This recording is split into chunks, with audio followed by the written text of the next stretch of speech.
என்னடா ஒரே யோசனையா இருக்கா? என் பையன் ஏதோ பேஸ்புக் வாங்கணும்னு 50,000 கேட்டான். லோன் போட்டு தானே எடுத்து கொடுத்தேன். ஏய், என்னடா இப்படி உலகம் தெரியாத முட்டாளா இருக்கா?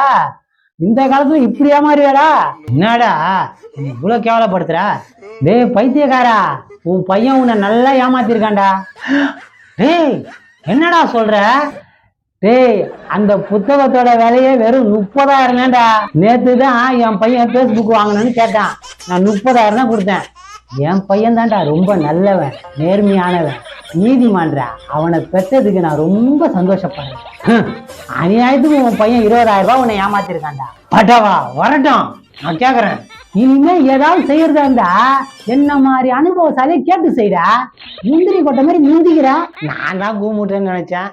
இதுக்கு மேல கூமுட்டியா இருக்கான். நான் தான் கூமுட்டேன்னு நினைச்சேன்.